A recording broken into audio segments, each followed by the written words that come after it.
Welcome to master key academy. നമ്മൾ ഇന്ന് ഹിസ്റ്ററിയുടെ പ്രീവിയസ് ഇയർ ക്വസ്റ്റ്യൻ പേപ്പറാണ് ഡിസ്കഷൻ ചെയ്യുന്നത്. നമുക്ക് എല്ലാവർക്കും അറിയുന്നുണ്ടായിരിക്കും HSA സോഷ്യൽ സയൻസിൻ്റെ നോട്ടിഫിക്കേഷൻ വന്നിട്ടുണ്ട്. അപ്പോൾ നമ്മൾ ഏതൊരു എക്സാമിനെയും നമ്മൾ അതിനെ നോക്കിക്കാണുന്ന സമയത്ത് അതിൻ്റെ previous year question paper workout ചെയ്യുകയാണെന്നുണ്ടെങ്കിൽ അത് ഏറ്റവും നല്ല ബെസ്റ്റ് ആയിരിക്കും അല്ലേ. അതായത് എങ്ങനെയാണ് മുൻ വർഷങ്ങളിൽ ചോദ്യങ്ങൾ വന്നിട്ടുണ്ടായിരുന്നത്, ചോദ്യങ്ങളുടെ പാറ്റേൺ എങ്ങനെയൊക്കെ ആയിരുന്നു അല്ലേ, അത് നമ്മൾ അറിഞ്ഞു കഴിഞ്ഞാൽ നമുക്ക് എവിടെ നിന്ന് പഠിച്ചു തുടങ്ങണം, എങ്ങനെ പ്രിപ്പയർ ചെയ്യണം, ഏതൊക്കെ ക്വസ്റ്റ്യൻസ് എക്സ്പെക്ട് ചെയ്യാം അല്ലേ, ആ ഒരു ബോധം അല്ലെങ്കിൽ ആ ഒരു ചിത്രം നമുക്ക് എന്ത് ചെയ്യാൻ പറ്റും, നമുക്ക് കിട്ടും. അപ്പോൾ ഇന്നത്തെ ക്ലാസ്സിൽ നമ്മൾ മെയിനായിട്ട് ഡിസ്കസ് ചെയ്യുന്നത് കഴിഞ്ഞ HSA ഏകദേശം ഒരു മൂന്ന് പ്രാവശ്യം നടന്നിട്ടുള്ള HSAയുടെ പ്രീവിയസ് ആയിട്ട് നടന്നിട്ടുള്ള HSAയുടെ ക്വസ്റ്റ്യൻസുകളാണ് നമ്മൾ എന്ത് ചെയ്തിട്ടുള്ളത്, നമ്മൾ എടുത്തിട്ടുള്ളത്. ഓക്കെ, അപ്പോൾ അതിൻ്റെ കാറ്റഗറി നമ്പർ വെച്ചിട്ട് നമ്മളിവിടെ കൊടുത്തിട്ടുണ്ട്. അപ്പോൾ അതിൽ മെയിനായിട്ടും ഹിസ്റ്ററി ഏരിയാസിൽ നിന്ന് വന്ന ക്വസ്റ്റ്യനാണ് നമ്മൾ ആദ്യം ഡിസ്കസ് ചെയ്യുന്നത്. അപ്പോൾ നിങ്ങൾക്ക് ഈ ഒരു ക്വസ്റ്റ്യൻ മനസ്സിലാവുന്ന സമയത്ത് അല്ലെങ്കിൽ ഈ ഒരു ക്വസ്റ്റ്യൻ കാണുന്ന സമയത്ത് നിങ്ങൾക്ക് മനസ്സിലാകും ഓക്കെ ഇങ്ങനെയൊക്കെയാണ് ക്വസ്റ്റ്യൻ വരുന്നത് എന്നല്ലേ. പിന്നെ നിങ്ങൾക്ക് അറിയുന്നുണ്ടായിരിക്കും നമ്മുടെ HSA എന്ന് പറയുന്നത് ഏകദേശം എന്താണ് 80 മാർക്കിൻ്റെ ക്വസ്റ്റ്യൻ ആണ്. 100 മാർക്കിൽ 80 മാർക്കും സബ്ജക്ട് സ്പെസിഫൈഡ് ആണ് അല്ലേ. 80 മാർക്കും സബ്ജക്ട് സ്പെസിഫൈഡ് ആണ്. അപ്പോൾ ഈ 80 മാർക്കിന് തന്നെ ഡിവൈഡ് ചെയ്തിട്ടുണ്ട് അല്ലേ. 20 ആയിട്ട് എന്ത് ചെയ്തിട്ടുണ്ട്, അതിനെ ഡിവൈഡ് ചെയ്തിട്ടുണ്ട്. 20 മാർക്ക് ഹിസ്റ്ററിയിൽ നിന്നും, 20 മാർക്ക് എക്കണോമിക്സിൽ നിന്നും, 20 മാർക്ക് ജോഗ്രഫിയിൽ നിന്നും, 20 മാർക്ക് പൊളിറ്റിക്സിൽ നിന്നും അല്ലേ. അപ്പോൾ അങ്ങനെ എന്ത് ചെയ്തിട്ടുണ്ട്, 4 മേഖലകളായിട്ട് അതിനെ തിരിച്ചിട്ടുണ്ട്. ബാക്കി 80 കഴിഞ്ഞിട്ട് ബാക്കിയുള്ള 20 മാർക്ക് എന്ന് പറയുന്നത് നമ്മുടെ സൈക്കോളജി ഏരിയാസിൽ നിന്നും, ജനറൽ പേപ്പറും കറണ്ട് അഫയേഴ്സും സോഷ്യോളജി മേഖലയിൽ നിന്നും, സിവിക്സ് നിന്നും, അങ്ങനെ ഒരുപാട് മേഖലയിൽ നിന്ന് അതിൽ നിന്ന് ക്വസ്റ്റ്യൻ വരും അല്ലേ. അപ്പോൾ ആ 20 മാർക്ക് അവിടെ നിൽക്കട്ടെ, ബാക്കിയുള്ള നമ്മുടെ സബ്ജക്ട് ഏരിയ കൃത്യമായിട്ട് നമുക്ക് സിലബസ് തന്നിട്ടുണ്ട് അല്ലേ. അപ്പോൾ ആ ഒരു സിലബസിൻ്റെ ഉള്ളിൽ നിന്ന് വരാൻ പറ്റുന്ന ചോദ്യങ്ങളൊക്കെ നമുക്ക് പഠിക്കാനും സാധിക്കും. പിന്നെ അതുപോലെ തന്നെ നമുക്കൊരു മാക്സിമം വരാവുന്ന ഏരിയ നമുക്ക് എന്ത് ചെയ്യാൻ പറ്റും, നമുക്ക് എടുക്കാൻ പറ്റും. പിന്നെ നിങ്ങൾ ശ്രദ്ധിക്കേണ്ട ഒരു കാര്യം, എപ്പോഴും previous year question paper discuss ചെയ്യുന്ന സമയത്ത് അതിൻ്റെ ആൻസർ മാത്രം പഠിച്ചിട്ട് പോവാതെ അതിൻ്റെ ഓപ്ഷനും കൂടി അല്ലേ, അതിൻ്റെ ഓപ്ഷനും കൂടി എന്ത് ചെയ്യാൻ നിങ്ങളൊന്ന് നോക്കി വെക്കുക. ഓപ്ഷൻ പഠിക്കുന്ന സമയത്ത് നിങ്ങൾക്ക് മോർ നോളേജ് എന്ത് ചെയ്യാൻ പറ്റും, നിങ്ങൾക്ക് ക്വിക്കായിട്ട് ഗ്യാദർ ചെയ്യാൻ പറ്റും. അപ്പോൾ അതുകൊണ്ട് അതും കൂടി നിങ്ങൾ എന്ത് ചെയ്യുക, ഒന്ന് നോക്കുക. ഇവിടെ കൊടുത്തിരിക്കുന്നത് കുറച്ച് ക്വസ്റ്റ്യൻസ് ആണ്, ഞാൻ പറഞ്ഞല്ലോ 3 വർഷത്തിൻ്റെ ഒരു ചോദ്യ പേപ്പറാണ്. അപ്പോൾ ഏകദേശം കുറച്ച് ക്വസ്റ്റ്യൻസുകളെ ഉണ്ടാവുള്ളൂ, ഒരു 10-30 ക്വസ്റ്റ്യനൊക്കെ ഉണ്ടാവത്തുള്ളൂ. അപ്പോൾ ബാക്കിയുള്ള ക്വസ്റ്റ്യനുകൾ നിങ്ങൾ എന്ത് ചെയ്യുക, SCERT പുസ്തകങ്ങളെ ഫോക്കസ് ചെയ്തും NCERT പുസ്തകങ്ങളെ ഫോക്കസ് ചെയ്തിട്ട് എന്ത് ചെയ്യുക, നിങ്ങൾ ക്വസ്റ്റ്യൻസ് നന്നായിട്ട് വർക്കൗട്ട് ചെയ്യുക. Previous year question papers means ഇനിയിപ്പോൾ ഏതെങ്കിലും നമ്മൾ ഈ പറയുന്ന ജനറൽ PSCകളിലും ഹിസ്റ്ററി ഏരിയാസിൽ നിന്ന് വന്ന ക്വസ്റ്റ്യൻസുകൾ നിങ്ങളൊന്ന് ഫോക്കസ് ചെയ്ത് പഠിക്കുകയാണെങ്കിൽ ഓഫ്കോഴ്സ് നിങ്ങൾക്ക് എന്ത് ചെയ്യാൻ പറ്റും, ഈ ഒരു HSA സോഷ്യൽ സയൻസ് നിങ്ങൾക്ക് പിടിക്കാൻ പറ്റും. ഓക്കെ, അപ്പോൾ നമുക്ക് എന്ത് ചെയ്യാം, നമുക്ക് നമ്മുടെ ക്ലാസ്സിലോട്ട് കിടക്കാം. ആദ്യം ജനറലായിട്ട് കുറച്ച് കാര്യങ്ങൾ നിങ്ങളെ ബൂസ്റ്റപ്പ് ചെയ്യാന്നൊരു ഉദ്ദേശത്തിൽ പറഞ്ഞതാണ്. നമുക്ക് എന്ത് ചെയ്യാം, ഇവിടെ കാറ്റഗറി നമ്പർ 590/2023. ഓക്കെ, അതായത് നമ്മുടെ കഴിഞ്ഞ HSA ഏകദേശം കഴിഞ്ഞ HSAയുടെ ഒരു പേപ്പറാണ് ഇവിടെ കൊടുത്തിട്ടുള്ളത്. അതിലൊക്കെ വന്നിട്ടുള്ള ഈ ഒരു കാറ്റഗറി നമ്പറിൽ വന്നിട്ടുള്ള കുറച്ച് ക്വസ്റ്റ്യൻസ് ആണ് ആദ്യം നമ്മൾ ഡിസ്കസ് ചെയ്യാൻ പോകുന്നത്. ഓക്കെ, നമുക്ക് ഫസ്റ്റ് ക്വസ്റ്റ്യൻ നോക്കാം. ഫസ്റ്റ് ക്വസ്റ്റ്യൻ എന്ന് പറയുന്നത് റോമൻ സാമ്രാജ്യത്തിൻ്റെ പ്രാഥമിക ഭാഷ എന്തായിരുന്നു? റോമൻ സാമ്രാജ്യത്തിൻ്റെ പ്രാഥമിക ഭാഷ അല്ലേ, പ്രൈമറി ആയിട്ടുള്ള ഭാഷ ഏതായിരുന്നു? ഏത് സാമ്രാജ്യത്തിൻ്റെ? റോമൻ സാമ്രാജ്യത്തിൻ്റെ. ഓക്കെ, അപ്പോൾ റോമൻ സാമ്രാജ്യത്തിൻ്റെ പ്രാഥമിക ഭാഷ എന്തായിരുന്നു എന്നാണ് നമ്മളോട് ചോദിക്കുന്നത് അല്ലേ. ഓപ്ഷൻസ് ഏതൊക്കെ തന്നിട്ടുണ്ട്? റോമൻ തന്നിട്ടുണ്ട്, ഗ്രീക്ക് തന്നിട്ടുണ്ട്, ഇറ്റാലിയൻ തന്നിട്ടുണ്ട്, ലാറ്റിൻ തന്നിട്ടുണ്ട് അല്ലേ. റോമൻ, ഗ്രീക്ക്, ഇറ്റാലിയൻ, ലാറ്റിൻ ഇത്രയും ഭാഷകൾ നമുക്കിവിടെ ഓപ്ഷനുകളായി തന്നിട്ടുണ്ട്. റോമൻ എന്ന് പറയുമ്പോഴത്തേന് ഇനിയിപ്പോൾ റോമൻ ആണോ എന്ന് നമ്മൾ ചിന്തിക്കും അല്ലേ. ഇവിടെ ഏതായിരിക്കും ആൻസർ വരുന്നത്? ഞാൻ ആദ്യം ആൻസർ കാണിക്കാം, എന്നിട്ട് അതിൻ്റെ കാരണങ്ങളൊക്കെ പറയാം അല്ലേ. ആൻസർ വരുന്നത് D ആണ് അല്ലേ. ഏതാ ആൻസർ വരുന്നത്? ലാറ്റിൻ ആണ് അല്ലേ. നമ്മുടെ ഈ ഗ്രീക്ക്, ലാറ്റിൻ നമുക്ക് അറിയുന്നുണ്ടായിരിക്കും. നമ്മളിവിടെ ഉപയോഗിക്കുന്ന പല പദങ്ങളുടെയും ഉത്ഭവം എന്ന് പറയുന്നത് അധികം എവിടെ നിന്നായിരിക്കും? ഒന്നല്ലെങ്കിൽ ഗ്രീക്ക് ഭാഷയിൽ നിന്ന്, അല്ലെങ്കിൽ ലാറ്റിൻ ഭാഷയിൽ നിന്ന്, ഇങ്ങനെയൊക്കെ ആയിരിക്കും അല്ലേ. ഇപ്പം നമ്മൾ ഹിസ്റ്ററി എന്ന ഒരു ഡിസിപ്ലിൻ അത് ഏത് പദത്തിൽ നിന്നാണ് വന്നത്? ഹിസ്റ്റോറിയ എന്ന് പറയുന്ന ഹിസ്റ്റോറിയ എന്ന് പറയുന്ന ഒരു വാക്കിൽ നിന്നാണ് ഉണ്ടായത്. അത് ഏത് വാക്കാണ്? അത് ഗ്രീക്കാണ് അല്ലേ. അപ്പോൾ ഒരുവിധപ്പെട്ട എല്ലാ ഇതുപോലത്തെ വാക്കുകളും ഒന്നല്ലെങ്കിൽ ഗ്രീക്കിൽ നിന്ന് അല്ലെങ്കിൽ ലാറ്റിൽ നിന്ന് ഈ ഒരു രീതിയിലായിരിക്കും വന്നിട്ടുണ്ടായിരിക്കുക. അപ്പോൾ അത് ഏത് സാമ്രാജ്യത്തിന്റെ പ്രാഥമിക ഭാഷയായിരുന്നു എന്നാണ് ചോദിക്കുന്നത് അല്ലേ. അതായത് ഈ പറയുന്ന ഗ്രീക്കും ലാറ്റും ഏത് സാമ്രാജ്യത്തിലുണ്ട്? ലാറ്റിൻ ആയിരുന്നു പ്രധാനമായിട്ടും റോമൻ സാമ്രാജ്യത്തിന്റെ പ്രാഥമിക ഭാഷ എന്ന് പറയുന്നത്. ഓക്കെ, അവരുടെ ഒരു പ്രൈമറി ഒഫീഷ്യൽ ലാംഗ്വേജ് ആയിരുന്നത്, ഒരു ഒഫീഷ്യൽ ലാംഗ്വേജ് ആയിരുന്നു റോമൻ എംപയറിന്റെ ലാറ്റിൻ എന്ന് പറയുന്നത്. ഇത് മാത്രമല്ല, റോമക്കാർ മാത്രമല്ല, ഇത് ഗ്രീക്കുകാരും ഇത് വൈഡ്ലി യൂസ് ചെയ്തിട്ടുണ്ടായിരുന്നു. പ്രത്യേകിച്ചും ഇവിടെ നമ്മുടെ eastern part of the empire, okay, എംപയറിന്റെ ഈസ്റ്റേൺ പാർട്ടിൽ പ്രത്യേകിച്ചും ഇത് ഉപയോഗിച്ചിട്ടുണ്ടായിരുന്നു. എമംഗ് ദ എഡ്യൂക്കേറ്റഡ് എലൈറ്റിലെ, അതായത് വിദ്യാഭ്യാസ സമ്പന്നരായ വരേണ്യ വർഗത്തിലായിരുന്നു ഇത് പ്രധാനമായിട്ടും എന്ത് ചെയ്തിട്ടുണ്ടായിരുന്നത്, ഇത് ഉപയോഗിച്ചിട്ടുണ്ടായിരുന്നത്. ഓക്കെ, അപ്പോൾ ഇവിടെ നമ്മൾ മനസ്സിലാക്കേണ്ട പോയിന്റ് എന്ന് പറയുന്നത് റോമൻ സാമ്രാജ്യത്തിന്റെ പ്രാഥമിക ഭാഷ അല്ലെ, അവിടെ പ്രൈമറി ലാംഗ്വേജ് എന്ന് പറയുന്നത് ലാറ്റിൻ ആണ്. ഇനി അത് മറന്നു പോകരുത്. റോമൻ സാമ്രാജ്യത്തിന്റെ പ്രാഥമിക ഭാഷ ലാറ്റിൻ ആണ് അല്ലെ. Latin Roman, Latin Roman. Okay, അപ്പൊ അത് ക്ലിയർ ആയി എന്ന് വിചാരിക്കുന്നു. ഇനി നമുക്ക് രണ്ടാമത്തെ ക്വസ്റ്റ്യനിലോട്ട് പോവാം. സീറോ അല്ലെ, സീറോ. സീറോ എന്ന ആശയം ആദ്യമായി അവതരിപ്പിച്ചത് ഏത് നാഗരികതയാണ്? ഇവിടെ സ്പെസിഫൈ ചെയ്ത് ചോദിച്ചിട്ടുണ്ട് നാഗരികത അല്ലെ. സീറോ എന്ന ആശയം ആദ്യമായി അവതരിപ്പിച്ചത് ഏത് നാഗരികതയാണ് അല്ലെ? ഏത് നാഗരികതയാണ് ആദ്യമായിട്ട് സീറോ എന്ന് പറയുന്ന ആശയം അവതരിപ്പിച്ചത് അല്ലെ? നമ്മൾ ഒരുപാട് സിവിലൈസേഷനിൽ പഠിച്ചിട്ടുണ്ട്. ഏതൊക്കെ സിവിലൈസേഷൻ പഠിച്ചിട്ടുണ്ട്? ഇൻഡസ് വാലി സിവിലൈസേഷൻ പഠിച്ചിട്ടുണ്ട്, മെസപ്പൊട്ടേമിയൻ സിവിലൈസേഷൻ പഠിച്ചിട്ടുണ്ട്, ചൈനീസ് സിവിലൈസേഷൻ, ഈജിപ്ഷ്യൻ സിവിലൈസേഷൻ അല്ലെ, ഇതൊക്കെ നമ്മൾ പഠിച്ചിട്ടുണ്ട് അല്ലെ. വെങ്കലയുഗ സംസ്കാരങ്ങൾ, ബ്രോൺസ് ഏജ് സിവിലൈസേഷനിലെ ഈ പറയുന്ന ഒരുപാട് സംസ്കാരങ്ങൾ നമ്മൾ പഠിച്ചിട്ടുണ്ട് അല്ലെ. അപ്പോ ഇതിലൊക്കെ ഏത് നാഗരികത, ഏത് സിവിലൈസേഷൻ ആണ് സീറോ എന്ന് പറയുന്ന കോൺസെപ്റ്റ് കണ്ടുപിടിച്ചത്? സീറോ എന്ന് പറയുന്ന കോൺസെപ്റ്റ് ഏത് നാഗരികതയാണ് കണ്ടുപിടിച്ചത്? ഇവിടെ ഓപ്ഷൻസ് തന്നിട്ടുണ്ട്: റോമൻ, ഹാരപ്പൻ, മായൻ, മെസപ്പൊട്ടേമിയ അല്ലെ. റോമൻ, ഹാരപ്പൻ, മായൻ, മെസപ്പൊട്ടേമിയ. ഇവിടെ ഏതായിരിക്കും ആൻസർ വരുന്നത് അല്ലെ? ആൻസർ അറിയാവുന്നവർക്ക് ഒന്ന് പറഞ്ഞു നോക്കുക, മനസ്സിലൊന്ന് പറഞ്ഞു നോക്കുക. ആൻസർ അറിയാത്തവരൊന്ന് ശ്രദ്ധിക്കുക. സീറോ എന്ന് പറയുന്ന ആശയം ആരാണ് കണ്ടുപിടിച്ചത്? ഇവിടെ ആൻസർ ഡി ആണ്, അതായത് നമ്മുടെ മെസപ്പൊട്ടേമിയ. ഓക്കെ, അപ്പൊ മെസപ്പൊട്ടേമിയാണ് സീറോ. ഓക്കെ, മെസപ്പൊട്ടേമിയക്കാർ സീറോ ആയിരുന്നു. അങ്ങനെ എന്തെങ്കിലും ഒന്ന് പഠിച്ചിട്ട് വെക്കാം. അവര് ഒരുപാട് കലാവൈഭവം തെളിയിച്ചവരാണെങ്കിലും എന്താണ്, മെസപ്പൊട്ടേമിയ, അതായത് നമ്മുടെ ഹാരപ്പൻ സിവിലൈസേഷനുമായി ഒക്കെ നോക്കുന്ന സമയത്ത് മെസപ്പൊട്ടേമിയക്കാർ സീറോക്കാരാണ് എന്നാണ് പഠിച്ചു വെക്കുക. ഓക്കെ, അപ്പൊ സീറോ എന്ന ആശയം ആദ്യമായി, അവിടെ ശ്രദ്ധിക്കേണ്ട പോയിന്റ് ഇതാണ്, ആദ്യമായിട്ട് അവതരിപ്പിച്ചത്. ഓക്കെ, മെസപ്പൊട്ടേമിയക്കാര്, അതായത് മെസപ്പൊട്ടേമിയാണ് ആദ്യമായിട്ട് സീറോ എന്ന ആശയം അവതരിപ്പിച്ചത്. ഓക്കെ, ഏത് നാഗരികത, ഇവിടെ ഈ ഒരു ടേം കൂടി നോക്കണം. ഏത് നാഗരികതയാണ് ആദ്യമായിട്ട് സീറോ എന്ന് പറയുന്ന ആശയം അവതരിപ്പിച്ചത്? ആരാണ്? മെസപ്പൊട്ടേമിയ അല്ലെ. ഇപ്പൊ നമ്മൾ 2 ക്വസ്റ്റ്യൻ ഡിസ്കസ് ചെയ്തു. ഫസ്റ്റ് ക്വസ്റ്റ്യൻ ഏതായിരുന്നു? റോമൻ സാമ്രാജ്യത്തിന്റെ പ്രാഥമിക ഭാഷ ഏതായിരുന്നു? ലാറ്റിൻ. അടുത്ത നമ്മൾ പഠിച്ചത് സീറോ എന്ന ആശയം ആദ്യമായിട്ട് അവതരിപ്പിച്ച നാഗരികത അല്ലെ, ആരായിരുന്നു? മെസപ്പൊട്ടേമിയ. ഇനി നമുക്ക് മൂന്നാമത്തെ ക്വസ്റ്റ്യൻ നോക്കാം അല്ലെ. ക്വസ്റ്റ്യൻ ഒന്ന് വലുതാണ് അല്ലെ. ഇതുവരെ നമ്മൾ 2 ചെറിയ ക്വസ്റ്റ്യനാണ് കണ്ടത്. നമുക്ക് നോക്കാം, പക്ഷെ ക്വസ്റ്റ്യൻ വളരെ സിമ്പിളാണ്.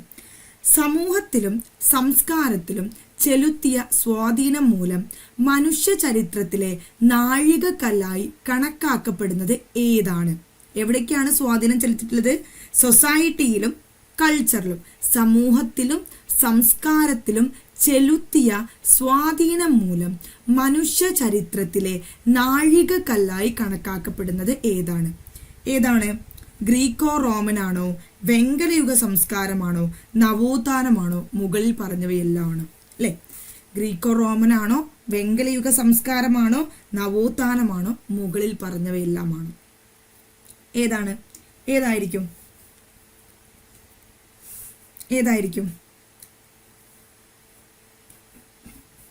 ഈ പറയുന്ന ഇവിടെ ആൻസർ വരുന്നത് ആൻസർ ഡി ആണ് അല്ലേ. ഏത് ആൻസർ ഡി വരുന്നത്? മുകളിൽ പറഞ്ഞവയില്ല അല്ലേ. ഇവിടെ നിങ്ങൾ ഗ്രീക്കോ റോമൻ സിവിലൈസേഷൻ നമ്മുടെ സിലബസിൽ എടുത്തു പറഞ്ഞ ഏരിയാസ് ആണ് ഇതൊക്കെ അല്ലേ. നമ്മുടെ ഹിസ്റ്ററിയുടെ ഏരിയാസിലെ ഫസ്റ്റ് ഏരിയ എന്ന് പറയുന്നത് ഡെഫിനേഷൻസ് ഓഫ് ഹിസ്റ്ററി, ദെൻ നമ്മുടെ civilizations, Greco Roman civilization, renaissance, ഇങ്ങനെ ഒരു ഏരിയ നിങ്ങൾക്ക് കാണാൻ പറ്റും. അതായത് ഈ ഗ്രീക്കോ റോമൻ സിവിലൈസേഷനും അതുപോലെ തന്നെ വെങ്കലയുഗ സംസ്കാരം, ഏതൊക്കെയാ ബ്രോൺസ് ഏജ് സിവിലൈസേഷൻ നമ്മൾ മുന്നത്തെ ചോദ്യം പറഞ്ഞപ്പോൾ നമ്മൾ പഠിച്ചു അല്ലേ. Indus valley civilization, Mesopotamian civilization, Egyptian civilization, അതേപോലെ തന്നെ ഏതൊക്കെയായിരുന്നു ചൈനീസ് സിവിലൈസേഷൻ. ദെൻ നവോത്ഥാനം അല്ലെ, റിനൈസൻസ് പീരീഡ് നിങ്ങൾ കേട്ടിട്ടുണ്ടായിരിക്കും. നമ്മുടെ ലോകത്ത് വിപ്ലവകരമായിട്ടുള്ള ഒരുപാട് മാറ്റങ്ങൾ സൃഷ്ടിച്ചൊരു കാലഘട്ടമായിരുന്നു നവോത്ഥാനം എന്ന് പറയുന്നത് അല്ലേ. പെട്രാർക്കും, ഡിവൈൻ കോമഡി, ദാന്തെ, അങ്ങനെ ഒരുപാട് ആളുകളെ നിങ്ങൾ അതിൽ പഠിച്ചിട്ടുണ്ടായിരിക്കും അല്ലേ. ലിയാനാർഡോ ഡാവിഞ്ചി, മൊണാലിസയുടെ ചിത്രം, ഇതൊക്കെ നിങ്ങൾ അതിൽ പഠിച്ചിട്ടുണ്ടാവും. അപ്പോൾ ഈ പറഞ്ഞ എല്ലാ കാര്യങ്ങളും നമ്മുടെ ഒരു ഹ്യൂമൻ ഹിസ്റ്ററിയിൽ, മനുഷ്യ ചരിത്രത്തിലെ ആ ഒരു മനുഷ്യന്റെ സമൂഹത്തിലും സംസ്കാരത്തിലും ഒരുപാട് സ്വാധീനം ചെലുത്തിയ ഒന്നാണ്. നിങ്ങൾക്ക് തന്നെ അറിയുന്നുണ്ടായിരിക്കും അല്ലേ. നിങ്ങൾക്ക് തന്നെ അറിയുന്ന ഒരു കാര്യം തന്നെയാണ് അത്. ഓക്കെ, അപ്പോൾ ഇതാണ് അതിൻ്റെ ആൻസർ വരുന്നത്. ഓക്കെ, മുകളിൽ പറഞ്ഞവയെല്ലാം മനുഷ്യന്റെ സമൂഹത്തിലും സംസ്കാരത്തിലും വളരെയധികം സ്വാധീനം ചെലുത്തിയിട്ടുണ്ട് അല്ലേ. ദെൻ ഇനി നമുക്ക് നോക്കാനുള്ളത് അടുത്ത ക്വസ്റ്റ്യൻ ആണ്. അടുത്ത ക്വസ്റ്റ്യൻ നോക്കാം നമുക്ക്. ഏതാണ് അടുത്ത ക്വസ്റ്റ്യൻ എന്ന് പറയുന്നത്? അടുത്ത ക്വസ്റ്റ്യൻ എന്ന് പറയുന്നത് ഏത് മൗര്യ ചക്രവർത്തിയാണ്? ഓക്കെ, ഇതൊരു ഇമ്പോർട്ടൻ്റ് ആയിട്ടുള്ള ഒരു ക്വസ്റ്റ്യൻ ആണ്. ഏത് മൗര്യ ചക്രവർത്തിയാണ് പിയദശി? ഓക്കെ, പിയദശിയാണ് കേട്ടോ. പിയദശി എന്ന പദവി സ്വീകരിച്ചത്. ഇതൊരു ഇമ്പോർട്ടൻറ്റ് ക്വസ്റ്റ്യൻ തന്നെയാണ്. മുന്നേ വന്നിട്ടുള്ള ഒരു ക്വസ്റ്റ്യൻ അല്ലേ. ഓൾറെഡി HSൽ വന്നിട്ടുണ്ട്, ജനറൽ PSCയിലൊക്കെ വരുന്ന ഒരു ക്വസ്റ്റ്യൻ തന്നെയാണ്. ഏത് മൗര്യൻ ചക്രവർത്തിയാണ് പിയാദശി എന്ന് പറയുന്ന പദവി സ്വീകരിച്ചിട്ടുള്ളത്? നമുക്കിത് വ്യക്തമായിട്ട് നമുക്ക് പഠിക്കാൻ പറ്റും. ഓക്കെ, ഏത് മൗര്യ ചക്രവർത്തിയാണ് പിയാദശി അല്ലേ. പിയാദശി നിങ്ങൾ എവിടെയെങ്കിലും കേട്ടിട്ടുണ്ടോ? നിങ്ങൾ എന്തായാലും നിങ്ങൾ SCERT പുസ്തകം, കഴിഞ്ഞ വർഷങ്ങളിലെ SCERT പുസ്തകം പഠിച്ചവരാണ് എന്നുണ്ടെങ്കിൽ നിങ്ങൾ എന്തിട്ടുണ്ടാവും, നിങ്ങൾ നോക്കിയിട്ടുണ്ടായിരിക്കും.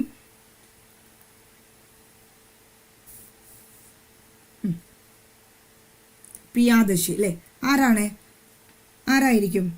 ഓപ്ഷൻ A എന്ന് പറയുന്നത് ചന്ദ്രഗുപ്തൻ, option B Bimbisara, and option C Ajatashatru, and option D അശോകൻ അല്ലേ. ആരായിരിക്കും ഈ പറയുന്ന പിയാദശി എന്ന് പറയുന്ന ഒരു പദവി സ്വീകരിച്ചിട്ടുണ്ടായിരിക്കാം? ആരായിരിക്കും പിയാദശി അല്ലേ? നമ്മുടെ മുന്നത്തെ ഒരുപാട് ക്വസ്റ്റ്യൻസിൽ വന്നിട്ടുണ്ട് ഈ പിയാദശി എന്ന് പറയുന്ന ഇത്. ഇപ്പം നമ്മുടെ SCERT ടെക്സ്റ്റ് ബുക്കിൽ ഞാൻ പറഞ്ഞിട്ടുണ്ടല്ലേ. നമുക്ക് ആൻസർ നോക്കാം. ആൻസർ ഏതാണ്? ആൻസർ D ആണ് വരുന്നത്, അതായത് അശോകൻ. ഇതൊരിക്കലും മറന്നു പോകരുത്. അശോകനാണ് ഈ പറയുന്ന പിയാദശി എന്ന് പറയുന്നത് അല്ലേ. ശരിക്കും അത് ഇങ്ങനെയാണ് എഴുതുന്നത്, പിയദശി. ഓക്കെ, ഇത് ചെറിയൊരു മിസ്റ്റേക്കാണ്. നമുക്ക് ജസ്റ്റ് ഒന്ന് ഞാൻ ശരിക്കും എഴുതി തരാം. പിയദശി. ഓക്കെ, പിയദശി എന്നറിയപ്പെടുന്നത്, അതായത് പദവി, ആ ഒരു പദവി സ്വീകരിച്ചിട്ടുള്ള നമ്മുടെ മൗര്യ ചക്രവർത്തി. ഇവിടെ സ്പെസിഫൈ ചെയ്ത് ചോദിച്ചിട്ടുണ്ട് മൗര്യ ചക്രവർത്തി ആരാണെന്ന് അല്ലേ. പിയദശി എന്നാണ് അദ്ദേഹം അറിയപ്പെടുന്നത് അല്ലേ. അപ്പോൾ അശോകനെ എവിടെയാണത് പരാമർശിക്കുന്നത്? പിയദശി എന്ന് എവിടെയാണ് അദ്ദേഹത്തെ പരാമർശിക്കുന്നത്? അദ്ദേഹത്തിന്റെ ധമ്മശാസനത്തിൽ കേട്ടോ. അദ്ദേഹത്തിന്റെ ധമ്മശാസനത്തിൽ അദ്ദേഹത്തെ പരാമർശിക്കുന്നത് പിയദശി എന്നാണ് അദ്ദേഹത്തെ പരാമർശിക്കുന്നത്. ഓക്കെ, അദ്ദേഹത്തിന്റെ ധമ്മ പോളിസി ഒക്കെ നിങ്ങൾ കേട്ടിട്ടുണ്ടായിരിക്കും അല്ലേ. അശോകന്റെ ധമ്മ പോളിസി ഒക്കെ നിങ്ങൾ കേട്ടിട്ടുണ്ടായിരിക്കും അല്ലേ. ഏത് മതമായിരുന്നു അദ്ദേഹത്തിന്റെ ധമ്മ പോളിസി സ്വീകരിക്കാൻ ഇടയാക്കിയ മതം? അദ്ദേഹത്തെ പ്രേരിപ്പിച്ച അല്ലെ അദ്ദേഹത്തിൽ സ്വാധീനം ചെലുത്തിയ മതം ഏതായിരുന്നു അല്ലെ? ഏതായിരുന്നു? BC 6-ാം നൂറ്റാണ്ടിൽ ഉണ്ടായിട്ടുള്ള ബുദ്ധമതം. ഓക്കെ, അപ്പോൾ ധമ്മാശാസ്ത്രത്തിലാണ് അദ്ദേഹത്തെ പിയദശി എന്നറിയപ്പെടുന്നത് അല്ലെ. പിയദശി എന്നറിയപ്പെടുന്നത്. അദ്ദേഹത്തിന്റെ ധമ്മശാസ്ത്രം, അശോകന്റെ ധമ്മശാസ്ത്രം വളരെ ഫെമിലിയർ ആണ്. അദ്ദേഹത്തിന്റെ ധമ്മശാസ്ത്രത്തിലാണ് അദ്ദേഹത്തെ പ്രിയദർശി എന്ന പദവിയിൽ അദ്ദേഹത്തെ അങ്ങനെ ഒരു പദവി സ്വീകരിച്ചിട്ടുള്ളതായിട്ട് പരാമർശിക്കുന്നത്. ബുദ്ധമതത്തിന്റെ ഇൻഫ്ലുവൻസോട് കൂടിയിട്ടാണ് അദ്ദേഹം ധമ്മശാസ്ത്രം അല്ലെ എന്ത് ചെയ്തിട്ടുള്ളത്, ഉണ്ടാക്കിയിട്ടുള്ളത്.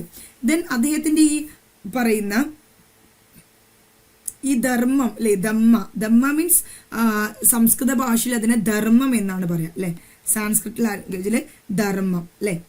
അപ്പൊ അതിന്റെ പ്രാകൃത ഭാഷയിലെ രൂപമാണ് ധമ്മ പോളിസിയിലെ നമ്മൾ പഠിച്ചിട്ടുണ്ട്. അതിന് സംസ്കൃതത്തിൽ എന്താ പഠിക്കുന്നത്, ധർമ്മം.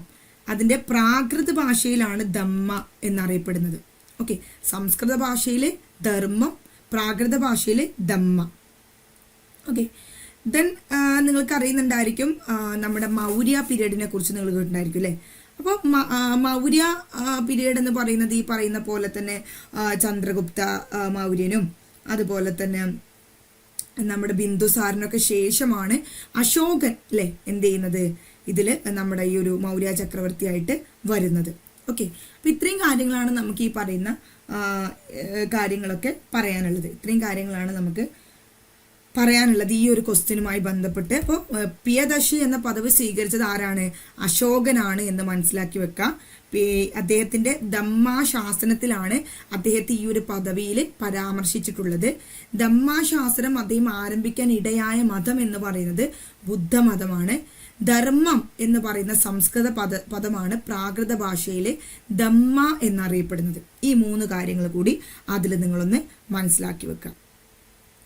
അടുത്ത ക്വസ്റ്റ്യൻ ആണ്, വേദകാല സാഹിത്യങ്ങളിൽ ഒന്ന് ആചാരങ്ങളുടെ പുസ്തകം എന്നാണ് അറിയപ്പെടുന്നത്. അത് ഏത് പുസ്തകമാണെന്നാണ് ചോദിക്കുന്നത് അല്ലെ. അപ്പോൾ ഇത് നമ്മൾ ഏകദേശം എവിടെയാണ് വരുന്നത്, വേദകാലഘട്ടം അല്ലെ. വേദകാലഘട്ടത്തിലാണ് ഇത് പ്രധാനമായിട്ടും വരുന്നത് അല്ലെ. വേദകാലഘട്ടത്തെ കുറിച്ച് നിങ്ങൾ പഠിച്ചിട്ടുണ്ടായിരിക്കും അല്ലെ. വേദകാലം, ഉത്തരവേദകാലം, പിൽക്കാല വേദകാലം ഒക്കെ നിങ്ങൾ പഠിച്ചിട്ടുണ്ടായിരിക്കും. NCERT പുസ്തകങ്ങളിലും SCERT പുസ്തകങ്ങളിലൊക്കെ നിങ്ങൾ പഠിച്ചിട്ടുണ്ടായിരിക്കും. അപ്പോൾ ആ ഒരു സമയത്ത് ഒരുപാട് വേദങ്ങൾ ഉണ്ടായിരുന്നു അല്ലെ. 4 വേദങ്ങൾ ഉണ്ടായിരുന്നു എന്ന് പഠിച്ചു അല്ലെ. 4 വേദങ്ങൾ പഠിച്ചിട്ടില്ലായിരുന്നു നിങ്ങൾ? ഏതൊക്കെയായിരുന്നു? ഋഗ്വേദം, സാമവേദം, യജുർവേദം, അഥർവവേദം എന്നൊക്കെ പറഞ്ഞിട്ട് 4 വേദങ്ങൾ നിങ്ങൾ പഠിച്ചിട്ടുണ്ടാകും അല്ലെ. അപ്പോൾ ഈ 4 വേദങ്ങളിൽ ആചാരങ്ങളുടെ പുസ്തകങ്ങൾ എന്നറിയപ്പെടുന്നത്, ആചാരങ്ങളുടെ പുസ്തകം എന്നറിയപ്പെടുന്ന വേദം ഏതാണ് എന്നാണ് ഇവിടെ ചോദിച്ചിട്ടുള്ളത്. ആചാരങ്ങളുടെ പുസ്തകം അല്ലെ. 4 വേദമുണ്ട്, ഋഗ്വേദം, സാമവേദം, യജുർവേദം, അഥർവവേദം അല്ലെ. അതിൽ ആചാരങ്ങളുടെ പുസ്തകം എന്നറിയപ്പെടുന്നത് അല്ലെ, ഇമ്പോർട്ടന്റ് ആണ് അല്ലെ. ഏതാണ് ആൻസർ വരുന്നത്? സി ആണ് അല്ലെ. സി ഏതാണ്? യജുർവേദം അല്ലെ. അപ്പൊ ആചാരങ്ങളുടെ പുസ്തകമാണ് ഏത്? യജുർവേദം എന്ന് അറിയപ്പെടുന്നത്. ഓക്കെ, ദെൻ ഋഗ്വേദത്തിന്റെ പ്രത്യേകത എന്താണ്? സംസ്കൃതത്തിൽ രചിക്കപ്പെട്ട ആദ്യ കൃതിയാണ് ഋഗ്വേദം. സംസ്കൃതത്തിൽ രചിക്കപ്പെട്ട ആദ്യ കൃതിയാണ് ഋഗ്വേദം എന്ന് പറയുന്നത്. നമ്മുടെ അഥർവവേദത്തിനും സാമവേദത്തിനും പല പ്രത്യേകതകളുണ്ട്. നമുക്ക് നമ്മുടെ HSCയുടെ ക്ലാസ്സുകളിൽ വേദിക് ക്ലാസ്സുകളൊക്കെ നൽകിയിട്ടുണ്ടായിരിക്കും. അതിൽ ഇത്തരം കാര്യങ്ങളൊക്കെ പറഞ്ഞിട്ടുണ്ട് അല്ലെ. അപ്പോ ഇവിടെ പറയുന്നത് ഇത്രയേ ഉള്ളൂ. യജുർവേദമാണ് ആചാരങ്ങളുടെ പുസ്തകം എന്നറിയപ്പെടുന്നത്. ഓക്കെ, ആചാരങ്ങളുടെ പുസ്തകം എന്നറിയപ്പെടുന്നത് യജുർവേദമാണ്. ഓക്കെ, ദെൻ ഋഗ്വേദം എന്ന് പറയുന്നത് സംസ്കൃതത്തിൽ രചിക്കപ്പെട്ട ആദ്യ കൃതിയാണ്. ദെൻ അഥർവവേദം, സാമവേദമൊക്കെ മറ്റ് പ്രധാനപ്പെട്ട വേദങ്ങളാണ്. പിന്നെ അതുപോലെ തന്നെ ഋഗ്വേദത്തെ കുറിച്ചിട്ട് വേറൊരു ഇതും കൂടിയുണ്ട്, സപ്തസൈന്ധവ പ്രദേശത്തെ കുറിച്ച്. സപ്തസൈന്ധവ പ്രദേശത്തെ ജനജീവിതത്തെ കുറിച്ചിട്ട് വിവരം നൽകുന്ന ഒരു കൃതി കൂടിയാണ് ഋഗ്വേദം അല്ലെ. അപ്പൊ സംസ്കൃതത്തിൽ രചിക്കപ്പെട്ട ആദ്യ കൃതിയാണ് ഋഗ്വേദം. സപ്തസൈന്ധവ പ്രദേശത്തെ ജനജീവിതത്തെ കുറിച്ച് നമുക്ക് വിവരങ്ങൾ തരുന്നതും എവിടെ നിന്നാണ്? ഋഗ്വേദത്തിൽ നിന്നാണ്. ഓക്കെ, അപ്പൊ ഋഗ്വേദമാണ് അതിൽ കുറച്ചും കൂടി ഫേമസ്. വേദങ്ങളെ കുറിച്ചിട്ടൊക്കെ പറയുന്ന ഒരു കാര്യമാണ് ഋഗ്വേദം എന്ന് പറയുന്നത്. അപ്പൊ അത് സംസ്കൃതത്തിൽ രചിക്കപ്പെട്ട ആദ്യത്തെ കൃതിയാണ് ഋഗ്വേദം. അതുപോലെ തന്നെ സപ്തസൈന്ധവ പ്രദേശത്തെ ജനജീവിതത്തെ കുറിച്ച് പരാമർശിക്കുന്ന അല്ലെങ്കിൽ വിവരങ്ങൾ നൽകുന്ന ഒരു കൃതി കൂടിയാണ് എന്ത്? ഋഗ്വേദം എന്ന് പറയുന്നത്. ഇവിടെ നമ്മുടെ ആൻസർ ഏതാണ്? യജുർവേദം കേട്ടോ. ആചാരങ്ങളുടെ പുസ്തകം എന്ന് പറയുന്നത് യജുർവേദമാണ്. ദെൻ നമുക്ക് അടുത്ത ക്വസ്റ്റ്യൻ നോക്കാം. താഴെ പറയുന്നവയിൽ ആരാണ് ജൈനമതം സ്വീകരിക്കുകയും തന്റെ ജീവിതത്തിന്റെ അവസാന ഭാഗം ശ്രാവണബൽഗോളയിൽ ചെലവഴിക്കുകയും BC 232 അന്തരിക്കുകയും ചെയ്തത്. ഇവിടെ ആൻസർ എന്തോ ആയിക്കോട്ടെ, പക്ഷെ ഈ ഒരു സ്റ്റേറ്റ്മെന്റിൽ നിങ്ങൾക്ക് ഒരുപാട് ഫാക്റ്റുകൾ അടങ്ങിയിട്ടുണ്ട് അല്ലെ. താഴെ പറയുന്നവരിൽ ആരാണ് ജൈനമതം സ്വീകരിക്കുകയും തൻ്റെ ജീവിതത്തിന്റെ അവസാന ഭാഗം ശ്രാവണ ബൽഗോളയിൽ ചെലവഴിക്കുകയും BC 232 അന്തരിക്കുകയും ചെയ്തത്? ഓക്കെ, അപ്പൊ ജൈനമതം സ്വീകരിച്ച വ്യക്തിയാണ്, ജീവിതത്തിന്റെ അവസാന ഭാഗം ശ്രാവണ ബൽഗോളയിൽ ചെലവഴിച്ച വ്യക്തിയാണ്, BC 232 അന്തരിച്ചത്. ഓപ്ഷൻസ് നോക്കാം. സമുദ്രഗുപ്ത, ചന്ദ്രഗുപ്ത 1, ചന്ദ്രഗുപ്ത 2, കുമാരഗുപ്തൻ അല്ലെ. ഇതൊക്കെ ഏതൊക്കെ രാജാക്കന്മാർ, ഏത് എംപയറിന്റെ ഇതാ പറയുന്നത്? ഏത്? ഗുപ്ത എംപയർ അല്ലെ. ഗുപ്ത എംപയറിലെ രാജാക്കന്മാരെ കുറിച്ചിട്ടാണ് ഇതിൽ പറയുന്നത് അല്ലെ. സമുദ്രഗുപ്തനും ഈ പറയുന്ന കുമാരഗുപ്തനും ഒക്കെ നിങ്ങൾ കേട്ടിട്ടുണ്ടായിരിക്കും അല്ലെ. ചന്ദ്രഗുപ്തനൊക്കെ കേട്ടിട്ടുണ്ടായിരിക്കും. അപ്പൊ ആദ്യം നമുക്ക് ഇതിന്റെ ആൻസർ എന്താ നോക്കാം. ആൻസർ വരുന്നത് ബി ആണ്. ബി ആരാണ്? ചന്ദ്രഗുപ്ത 1. അപ്പോൾ ചന്ദ്രഗുപ്ത 1 ആണ് ജൈനമതം സ്വീകരിക്കുകയും ജീവിതത്തിന്റെ അവസാന ഭാഗം ശ്രാവണ ബൽഗോളയിൽ ജീവിക്കുകയും BC 232 232 അതിൽ അന്തരിക്കുകയും ചെയ്ത വ്യക്തി ആരാണ്? ഏത് ഗുപ്ത രാജാവാണ്? ഇതിൽ ഗുപ്ത രാജാവൊന്നും തന്നില്ല അല്ലെ. ഏത് ഗുപ്ത രാജാവാണ്? ചന്ദ്രഗുപ്ത 1. ഇനി ഇവിടെ നിങ്ങൾക്ക് പഠിക്കാൻ പറ്റിയ ഒരു ഫാക്ട് ഞാൻ പറഞ്ഞുതരാം. നമുക്ക് ഇവരുടെ ഓർഡർ ഒന്ന് പഠിക്കാം അല്ലെ. ഗുപ്ത എംപയറിലെ അവിടുത്തെ രാജാക്കന്മാരുടെ ക്രൊണോളജിക്കൽ ഓർഡർ നമുക്ക് ഫസ്റ്റ് പഠിക്കാം. ആദ്യം ഒന്നാമത്തെ ആളാരാണ്? ഒന്നാമത്തെ ആളെന്ന് പറയുന്നത് ആരാണ്? ചന്ദ്രഗുപ്ത 1. ഓക്കെ, ചന്ദ്രഗുപ്ത 1. ചന്ദ്രഗുപ്ത 1. രണ്ടാമത്തെ ആളാരാണ്? സമുദ്രഗുപ്ത അല്ലെ. സമുദ്രഗുപ്ത. മൂന്നാമത്തെ ആളാരാണ്? കുമാരഗുപ്ത. മൂന്നാമത്തെ ആള് ചന്ദ്രഗുപ്ത 2 കേട്ടോ. ചന്ദ്രഗുപ്ത 2. നാലാമത്തെ ആളാണ് കുമാരഗുപ്ത. അഞ്ചാമത്തെ ആളാണ് സ്കന്ദഗുപ്ത. അപ്പൊ ഈ 5 ആളുകളുടെ ഈ ഒരു ഓർഡർ നിങ്ങൾ പഠിക്കുന്നത് നന്നായിരിക്കും. ചന്ദ്രഗുപ്ത 1, സമുദ്രഗുപ്തൻ, ചന്ദ്രഗുപ്ത 2, കുമാരഗുപ്തൻ, സ്കന്ദഗുപ്തൻ. ചന്ദ്രഗുപ്ത 1, സമുദ്രഗുപ്തൻ, ചന്ദ്രഗുപ്ത 2, കുമാരഗുപ്തൻ, സ്കന്ദഗുപ്തൻ. ഓക്കെ, ഇതാണ് അവരുടെ ഓർഡർ എന്ന് പറയുന്നത് അല്ലെ. ഇതിൽ കൂടുതലായിട്ട് ചോദ്യങ്ങൾ വരുന്ന ഒരു ഏരിയ എന്ന് പറയുന്നത് ഈ പറയുന്ന എന്താണ്? ചന്ദ്രഗുപ്ത 2 സമുദ്രഗുപ്തനുമാണ് കൂടുതലായിട്ട് ചോദ്യങ്ങൾ വരുന്നൊരു ഏരിയ എന്ന് പറയുന്നത്. ഓക്കെ, കൂടുതലായിട്ട് നമുക്ക് ഏരിയ വരുന്നത് എന്ന് പറയുന്നത് ഏതൊക്കെയാണ്? ഈ പറയുന്ന ചന്ദ്രഗുപ്ത 2 അതുപോലെ തന്നെ നമ്മുടെ സമുദ്രഗുപ്തനും അല്ലെ. സമുദ്രഗുപ്തനൊക്കെ വളരെയധികം ഫേമസ് ആണ് അല്ലെ. വളരെ ഫേമസ് ആയിട്ടുള്ള ഒരു വ്യക്തിയായിരുന്നു എന്ത്? നമ്മുടെ സമുദ്രഗുപ്തൻ എന്നൊക്കെ പറയുന്നത്. അപ്പോൾ ഇത് ഗുപ്ത കാലഘട്ടത്തിലെ കുറച്ച് കാര്യങ്ങളാണ് ഇവിടെ പറയുന്നത്. ചന്ദ്രഗുപ്ത 1 കുറിച്ചിട്ട് കുറച്ച് കാര്യങ്ങളൊക്കെ ഉണ്ട്, പക്ഷെ അതിനേക്കാട്ടിലുപരി ചന്ദ്രഗുപ്ത 2 കുറിച്ചിട്ടാണ് എന്ത് ചെയ്യുന്നത്? കൂടുതലായിട്ട് നമ്മളിവിടെ സംസാരിക്കുന്നത്. ദെൻ ഗുപ്ത എംപയറിനെ കുറിച്ചിട്ട് പറയുകയാണെങ്കിൽ ഗുപ്ത എംപയർ ആരായിരുന്നു സ്ഥാപിച്ചിട്ടുണ്ടായിരുന്നത്? ശ്രീഗുപ്ത അല്ലെ. നിങ്ങൾക്ക് എല്ലാവർക്കും അറിയുന്നുണ്ടായിരിക്കും. ശ്രീഗുപ്തയാണ് ഗുപ്ത എംപയർ സ്ഥാപിച്ചത്. തലസ്ഥാനം എവിടെയായിരുന്നു? പാടലിപുത്രം. ഓക്കെ, പാടലിപുത്രമായിരുന്നു അതിന്റെ തലസ്ഥാനം എന്ന് പറയുന്നത്. ദെൻ ഇതിൽ വരുന്ന അതായത് നമ്മുടെ ജനറൽ PSCകളിലൊക്കെ കണ്ട കുറച്ച് ക്വസ്റ്റ്യനുകൾ ഞാൻ ജസ്റ്റ് കുറച്ച് കാര്യങ്ങൾ ഇവിടെ പറയാം. ഓക്കെ, കുറച്ച് കാര്യങ്ങൾ നിങ്ങളൊന്ന് അറിഞ്ഞിരിക്കണം. അതായത് നിങ്ങൾ നവരത്നങ്ങൾ എന്ന് കേട്ടിട്ടുണ്ടായിരിക്കും അല്ലെ. എന്താ നവരത്നങ്ങൾ എന്ന് പറഞ്ഞാല്? ആരുടെയോ കൊട്ടാരത്തിലുണ്ടായ 9 പ്രധാനപ്പെട്ട ആൾക്കാരാണ്. അത് നിങ്ങൾക്കറിയാം. അതാരുടെ കാലഘട്ടത്തിലാണ്? ഏതായാലും ഗുപ്ത സാമ്രാജ്യത്തിന്റെ കാലഘട്ടത്തിലാണ്. അതാരെ കാലഘട്ടത്തിലാണ് എന്നാണ് ചോദിക്കുന്നത്. അത് ഇമ്പോർട്ടൻ്റ് ആണ്. ചന്ദ്രഗുപ്ത 2. ചന്ദ്രഗുപ്ത 2 കൊട്ടാരത്തിലായിരുന്നു നവരത്നങ്ങൾ ഉണ്ടായിരുന്നത്. ഓക്കെ, അത് ഒരു ഇമ്പോർട്ടൻ്റ് ആണ്. പിന്നെ മറ്റൊരു ഇമ്പോർട്ടൻ്റ് പോയിന്റ് ആണ് നമ്മുടെ ഫാഹിയാന്റെ സന്ദർശനം. അല്ലെ, നമ്മളെ കുഴപ്പിക്കുന്ന ഒരു ക്വസ്റ്റ്യൻ ആണ്. ഫാഹിയാൻ, ഹുയാങ് സാങ്, സുലൈമാൻ എന്നിവരൊക്കെ ആരുടെ കാലഘട്ടത്തിലാണ്, ഇബ്നു ബത്തൂത്ത ഇവരൊക്കെ ആരുടെ കാലഘട്ടത്തിലാണ് സന്ദർശിച്ചത്? അല്ലെ, ഇവർ വന്നതും നമ്മൾ പഠിക്കണം.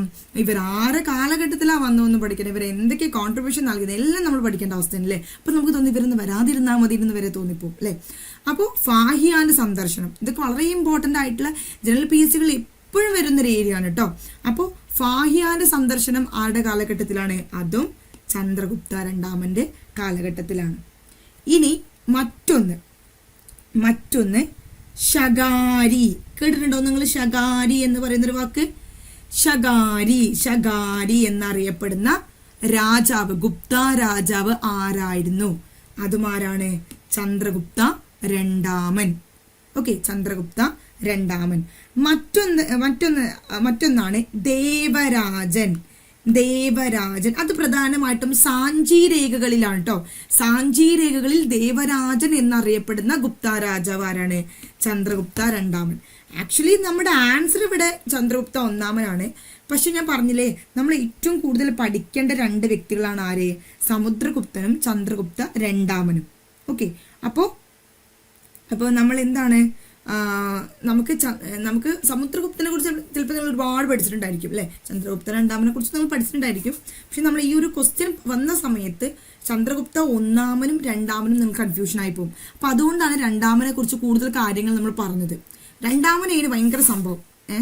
ഒന്നാമൻ അത്ര സംഭവം നല്ലായിരുന്നു, രണ്ടാമനായിരുന്നു ഭയങ്കര സംഭവം. ഒന്നാമനെ കുറിച്ച് ആദ്യം ഇത്ര പറയുന്നുള്ളൂ. ഗുപ്ത സാമ്രാജ്യത്തിലെ ശക്തനായ ആദ്യ ഭരണാധികാരി ചന്ദ്രഗുപ്ത ഒന്നാമനായിരുന്നു. കാരണം എന്തുകൊണ്ടാണ്? അത് നമ്മളിവിടെ ക്രോണോളജിക്കൽ ഓർഡർ പഠിച്ചപ്പോൾ ചന്ദ്രഗുപ്ത ഒന്നാമൻ, സമുദ്രഗുപ്തൻ, ചന്ദ്രഗുപ്ത രണ്ടാമൻ, കുമാരഗുപ്തൻ, സ്കന്ദഗുപ്ത എന്ന് പഠിച്ചു. ഒന്നാമൻ എന്താണ്? അല്ലെ, ആദ്യത്തെ ഭരണാധികാരി എന്നല്ല, ആദ്യത്തെ ശക്തനായ ഭരണാധികാരി എന്നാണ് പറയുന്നത് ചന്ദ്രഗുപ്ത ഒന്നാമൻ. അല്ലെ, ആദ്യ ഭരണാധികാരി അങ്ങനെയല്ല പറഞ്ഞത്, ആദ്യത്തെ ശക്തനായ ഭരണാധികാരി എന്ന്. CRT ടെക്സ്റ്റ് ബുക്ക് പ്രകാരം ശക്തനായ ആദ്യ ഗുപ്ത ഭരണാധികാരി ചന്ദ്രഗുപ്ത ഒന്നാമൻ എന്നാ പറയുന്നത്. സമുദ്രഗുപ്തനെ കുറിച്ച് നമ്മൾ ഒരുപാട് കേട്ടിട്ടുണ്ട്. ചന്ദ്രഗുപ്ത രണ്ടാമനെ കുറിച്ച് നമ്മൾ എന്തൊക്കെ കേട്ടത്? നമ്മുടെ നവരത്നങ്ങളുള്ള ഒരാളായിരുന്നു അല്ലെ കൊട്ടാരത്തില്. ഫാഹിയാന്റെ സന്ദർശൻ, ശകാരി, ദേവരാജൻ എന്നൊക്കെ അറിയപ്പെടുന്ന ചന്ദ്രഗുപ്ത രണ്ടാമനാണ്. പിന്നെ കുമാരഗുപ്തനും സ്കന്ദഗുപ്തനും, അവരെയാണ് കൂടുതലായിട്ട് ഗുപ്ത കാലഘട്ടത്തിൽ നമുക്ക് പഠിക്കാനൊക്കെ ഉള്ളത്. കുമാരഗുപ്തനും സ്കന്ദഗുപ്തനും അത്ര ഇമ്പോർട്ടന്റ് അല്ല. എന്നാലും ഈ പറയുന്ന പോലെ തന്നെ എന്താണ്, അവരും കുറച്ചൊക്കെ കോൺട്രിബ്യൂഷൻസ് നൽകിയത് കൊണ്ടാണ് അവരെ നമ്മൾ ആ ക്രോണോളജിക്കൽ ഓർഡറിലെങ്കിലും പെടുത്തുന്നത്. ഓക്കെ, അപ്പൊ അതാണ് നമുക്ക് അതിൽ ഈ പറയുന്ന ക്വസ്റ്റ്യനിൽ നമുക്ക് ഡിസ്കസ് ചെയ്യാനുള്ളത്. ഓക്കെ, ദെൻ അടുത്ത ക്വസ്റ്റ്യൻ ആണ്, താഴെ പറയുന്നതിൽ ഏതാണ് ഗുപ്ത സാമ്രാജ്യ കാലത്തെ പ്രമുഖ വ്യാപാര മാർഗം? താഴെ പറയുന്നതിൽ ഏതാണ് ഗുപ്ത സാമ്രാജ്യ കാലത്തെ പ്രമുഖ വ്യാപാര മാർഗം? അല്ലെ, വ്യാപാര മാർഗമാണ് അല്ലെ, ട്രേഡ് റൂട്ടാണ് ചോദിക്കുന്നത്. ഗുപ്ത സാമ്രാജ്യത്തിന്റെ കാലത്തെ പ്രമുഖ വ്യാപാര മാർഗം.